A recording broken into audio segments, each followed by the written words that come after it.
കനത്ത നാശം വിതച്ച് ടൈഫൂൺ ഡോൾഫിൻ ചുഴലിക്കാറ്റ്. അതിശക്തമായ കാറ്റിനും പ്രളയസമാനമായ മഴയ്ക്കും ശേഷിയുള്ളതാണ് ഈ ചുഴലിക്കാറ്റ്. വിവിധ ഭാഗങ്ങളിലെ സഞ്ചാരത്തിന് ശേഷം കിഴക്കൻ ചൈനയിൽ വലിയ നാശം വിതച്ച് ഡോൾഫിൻ ചുഴലിക്കാറ്റ് കരതൊട്ടു. കനത്ത നാശം വിതച്ച് ടൈഫൂൺ ഡോൾഫിൻ ചുഴലിക്കാറ്റ്. അതിശക്തമായ കാറ്റിനും പ്രളയസമാനമായ മഴയ്ക്കും ശേഷിയുള്ളതാണ് ഈ ചുഴലിക്കാറ്റ്. അതെ, കിഴക്കൻ ചൈനയിൽ കനത്ത നാശം വിതച്ചിരിക്കുകയാണ് ഡോൾഫിൻ ചുഴലിക്കാറ്റ് കരതൊട്ടതായതാണ് റിപ്പോർട്ട്.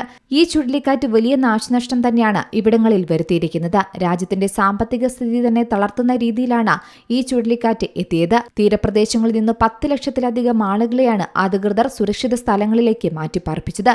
കൊടുങ്കാറ്റിനെ തുടർന്ന് പ്രദേശത്തെ ഗതാഗത സംവിധാനങ്ങളെല്ലാം തടസ്സപ്പെട്ടതും കഴിഞ്ഞ ദിവസം നാം കണ്ടു. 1000-ത്തിനടുത്തിന് വിമാന സർവീസുകളും റദ്ദാക്കിയിരുന്നു.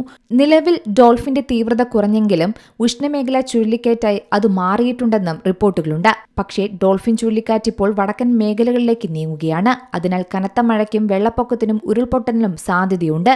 ഈ വർഷം ചൈനയിൽ വീശിയടിച്ചതിൽ വെച്ച് ഏറ്റവും ശക്തമായ കൊടുങ്കാറ്റ് തന്നെയാണ് ഡോൾഫിന്റെ പശ്ചാത്തലത്തിൽ പറഞ്ഞിരിക്കുന്നത്. അതിനാൽ റെഡ് അലർട്ടും പ്രഖ്യാപിച്ചിരുന്നു. പസഫിക് സമുദ്രത്തിന് വടക്കു പടിഞ്ഞാറൻ മേഖലയിൽ രൂപപ്പെടുന്ന ശക്തമായ ഉഷ്ണമേഖലാ ചുഴലിക്കാറ്റുകളെയാണ് നമ്മൾ ടൈഫൂൺ എന്ന് വിളിക്കുന്നത്. ഇത് രൂപപ്പെടുന്നത് ശരിക്കും അന്തരീക്ഷത്തിലെ ഉയർന്ന താപനിലയും ഈർപ്പവും ചേർന്ന് സമുദ്രോപരിതലത്തിൽ കടുത്ത വായുമർദ്ദ വ്യത്യാസം രേഖപ്പെടുത്തുമ്പോഴാണ്. പ്രത്യേകിച്ച് വടക്കു പടിഞ്ഞാറൻ പസഫിക്കിൽ രൂപപ്പെട്ട സാധാരണ ചുഴലിക്കാറ്റുകളേക്കാൾ 3 ഇരട്ടി ആയുസ്സും വ്യാപ്തിയുമുള്ള കൊടുങ്കാറ്റാണ് ഡോൾഫിൻ ചുഴലിക്കാറ്റുകൾ എന്ന് പറയുന്നത്.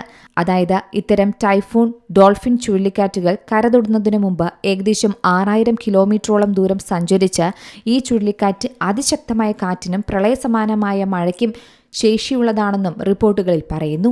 സാധാരണയായി മെയ് മാസത്തിലും ഒക്ടോബറിനും ഇടയിലാണ് ഇത്തരത്തിൽ ചുഴലിക്കാറ്റുകൾ പസഫിക് മേഖലയിൽ ഉണ്ടാകാറുള്ളത്. എന്നാൽ ശക്തമായ എൽനിനോ പ്രതിഭാസമുള്ള വർഷമായതുകൊണ്ട് തന്നെ ഇത്തവണ ചുഴലിക്കാറ്റുകൾക്ക് തീവ്രത വളരെ കൂടുതലാണെന്നും കാലാവസ്ഥാ വിദഗ്ധർ വ്യക്തമാക്കുന്നുണ്ട്.